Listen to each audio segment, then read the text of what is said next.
자, 이 집에 성인이 4명이란 말이죠. 그런데 독특하게도요, 이 4명 중에 현재 제대로 된 경제생활을 하는 사람이 한 명도 없어요. 이거는 현실이에요. 이 소설 Help Me Sister에 대한 이야기를 함께 나눠보도록 하겠습니다. 네, 안녕하세요. 공복이 여러분, 공백입니다. 오늘도 편안한 하루 보내고 계신가요? 저는 오늘도 어김없이 여러분들께 소개해드릴 책 한 권을 들고 왔습니다. 장편 소설인데요. 먼저 제목부터 말씀드려야 될 것 같죠? 이서수 작가님의 신작 장편 소설 Help Me Sister입니다. 이게 낯선 작가님의 책인데도 불구하고 상당히 매력적인 책이어서 제가 앉은 자리에서 펴자마자 한 번에 다 읽어내린 소설이기도 하고요. 어떤 사회적인 묵직한 메시지 그리고 마음 따뜻한 이야기를 한꺼번에 전해준 책이어서 여러분들께 좀 소개를 드리고 싶어요. 지금부터 이 소설 Help Me Sister에 대한 이야기를 함께 나눠보도록 하겠습니다.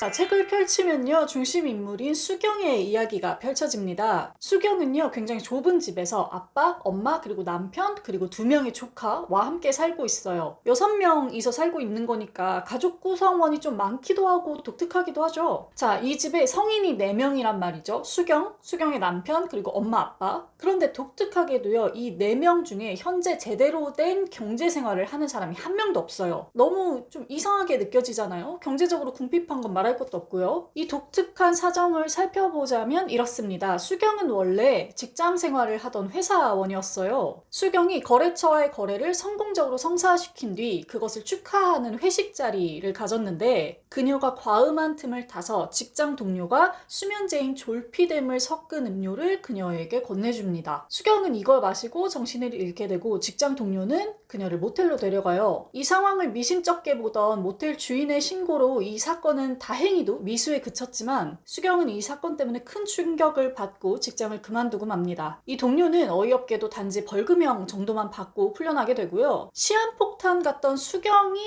회사를 그만둔다고 하니까 회사의 다른 직원들은 어쩐지 좀 안도하는 분위기를 풍겨요. 뭐 불편했다 이거겠죠. 상황이 이렇다 보니까 수경이 그 사건 이후로 사람들을 믿지 못하게 된 건 어쩌면 당연한 일이겠습니다. 모든 사람의 호의가 그녀에게는 조금 의심스럽게 보여요. 자꾸만 그때의 충격으로 되돌아가게 되고 힘들어하게 되는 겁니다. 그러다 보니까 자연스럽게 집 밖으로의 외출이 힘들어지고 또 직업을 갖는 것도 힘들어진 상황인 거죠. 이런 상황이 지금 4개월째 이어지고 있는 상태입니다. 자, 수경이 이렇게 불안한 상태이다 보니까 수경의 어머니인 여숙 역시 직장을 그만두고 수경의 곁을 지키기 시작합니다. 여숙은 어려운 상황에서 청소 일을 해서 조금이나마 돈을 벌고 있었는데 이 일자리 상황도 여의치 않기도 했고요. 자, 이렇게 지금 현재 2명의 가족 구성원이 일자리가 없는 상태죠. 여기에 수경의 남편인 우재는 주식 투자랑 비슷한 이런 선물 거래 같은 걸로 큰 돈을 벌어보려고 직장을 그만뒀다가 일이 잘 풀리지 않아서 직장도 얻지 못하고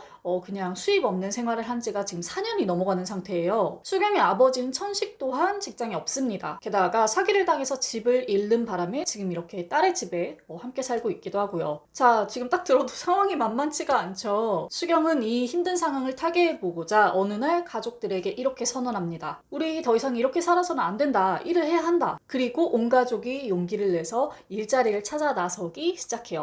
자, 수경이 처음 시작한 일은요, 자차로 하는 배달 일입니다. 여기에 엄마인 여숙이 함께 따라 나서요. 남편인 우재도 허울뿐인 전업투자자라는 이름은 이제 벗어 던지고 대리운전 기사로 그리고 수경의 배달 파트너로 조금씩 일을 해나가기 시작합니다. 아버지 천식 또한 이제 여러 가지 일을 알아보다가 걸어서 하는 배달 있죠. 그 일을 시작해요. 그러면서 이야기의 한 줄기가 자연스럽게 불안한 깅노동을 조명하기 시작합니다. 배달이 그렇잖아요. 배달원들을 직원으로 고용하는 형태가 아니라 이들을 자영업자로 분류해놓고 자신들이 일을 주선하는 형태로 만들어 놓은 상태거든요. 그러면서 어떤 고용에 대한 안전, 지속성, 책임이나 보험 혜택 등은 주지 않겠다는 거죠. 자, 여기에 지금 자영업자로 배달원들을 분류시켜 놨으면 일하는 시간, 일하는 날짜, 업무량 같은 것들을 자유롭게 조절할 수 있어야 되는데 또 이건 안 돼요. 즉 최대한 책임은 안 지면서 최대한 많은 책임을 지우는 형태로 지금 깅노동이 흘러가고 있단 말이죠. 책에서는 이걸 사이버 프롤레타리아라고도 얘기를 하는데 어쨌든 이 가족들을 통해서 작가는 이러한 사회 문제를 드러내기 시작합니다. 이 소설에는요, 이 내용 말고도 굉장히 다양한 사회적인 문제들이 수면 위로 끌어올려져요. 지금 수경이 성폭행 미수 사건을 겪었잖아요. 이 사건을 중심으로 같은 여성 인물들인 여숙, 보라, 은지가 여성으로서 겪게 되는 어떤 사회적인 일들, 문제들, 또 또한 이 소설의 아주 중요한 한 줄기를 이루고 있습니다. 그리고 이제 노년으로 막 가닿기 시작하는 여숙과 천식의 어떤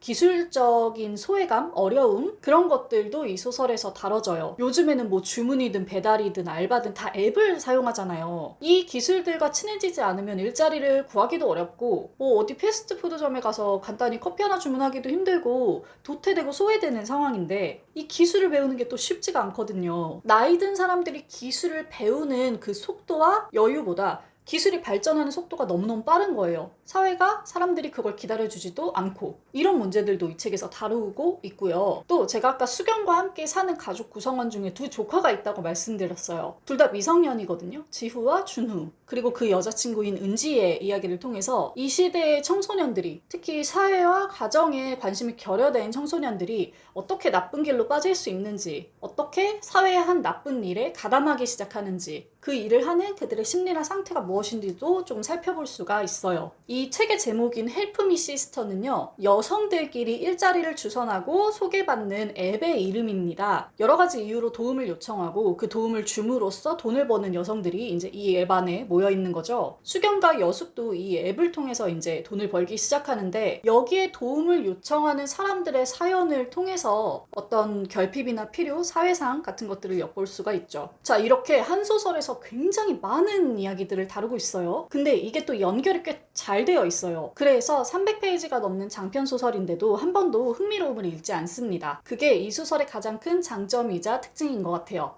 사실 저는 그런 생각을 잠깐 했거든요. 한 소설 안에 지금 너무 많은 이야기를 끼워넣은 거 아닌가? 한 가정과 그 주변인들이 이렇게나 많은 사회적인 문제를 안고 있다는 게 설정상 조금 버거운 것이 아닌가? 너무 소설적인 게 아닌가? 이런 생각들을 잠깐 해봤어요. 그런데 그러고 나서 가만히 생각해보니까 안 그런 가정이 없는 거예요. 저만 해도 그렇거든요. 저도 여성으로서의 문제를 안고 있고 자영업자, 프리랜서로서의 문제를 안고 있죠. 저희 부모님 세대는 기술로부터의 소외, 길어진 수명에 비해서 불안정한 일자리 같은 문제들을 안고 있죠. 저랑 엄마도 이런 얘기 굉장히 자주 하거든요. 그리고 제가 특정 인물의 뭐 이름을 언급할 수는 없지만 제 주변에도 청소년기에 굉장히 많은 탈선에 노출되었던 사람도 있고 책 속의 인물들처럼 배달 일을 하면서 그 불합리하고 비겁한 고용제도의 울분을 터뜨렸던 사람도 있단 말입니다. 즉, 제 주변에서도 이렇게 동시다발적으로 많은 일들이 일어나는데 이게 뭐 그렇게 자기적이고 소설적인 일인가 라는 생각이 들더라고요. 소설가인 제이지 벨러드가 이렇게 얘기했었죠. 우리는 거대한 소설 속에서 살고 있다. 특히 작가에게 있어서 소설의 허구적인 내용을 만들어내는 것은 점점 더 불필요하다. 소설은 이미 거기에 있다. 작가의 임무는 현실을 만들어내는 것이다. 이렇게 이야기를 했는데 저는 이 소설을 읽자마자 그 벨러드의 말이 엄청 떠오르더라고요. 이거는 현실이에요. 그렇기에 이 사회적인 문제들, 메시지들, 그리고 인물들이 처한 상황이 제 마음을 굉장히 묵직하게 했고요. 그럼에도 불구하고 더 늦기 전에 일어서 보려는 빛을 밝혀보려는, 노력해보려는 인물들의 모습이 제 마음에 또 따뜻한 위로가 되어주었습니다. 이 책의 추천사를 박상영 소설가님이 쓰셨거든요. 이런 문장이 있어요. 볕들 날 없는 인생에서도 기어이 윤슬 한 조각을 찾아낸다. 이 말이 정말 헬프미 시스터를 가장 잘 표현한 말인 것 같습니다. 그리고 최근에 제가 굉장히 품고 싶은 그런 문장이기도 했어요. 삶은 퇴보와 진보를 거듭하죠. 때로는 퇴보의 걸음이 더 커 보이기도 하고요. 빛보다는 어둠의 영역이 더 커 보이기도 해요. 그렇지만 우리는 멈춰 있을 수가 없고 삶의 윤슬 한 조각을 손에 쥐고 서로를 밝히면서 또 앞으로 나아가야 하는 거거든요. 그런 이야기를 지금 이 시점에서 이 소설을 통해서 볼 수 있어서 너무 좋았습니다. 이런 메시지가 필요한 분들이 정말 많을 것 같은데요. 그런 의미에서 오늘 이서수 작가님의 장편소설 Help Me Sister를 여러분께 소개해드렸습니다. 자, 좋은 책을 또 신나게 소개해드렸으니까 저는 다음번에 또 재미있는 이야기 들고 돌아오겠습니다. 여러분 모두 멋지고 편안하게 책 읽는 시간 보내세요. 맥의 책단장이었습니다. 안녕.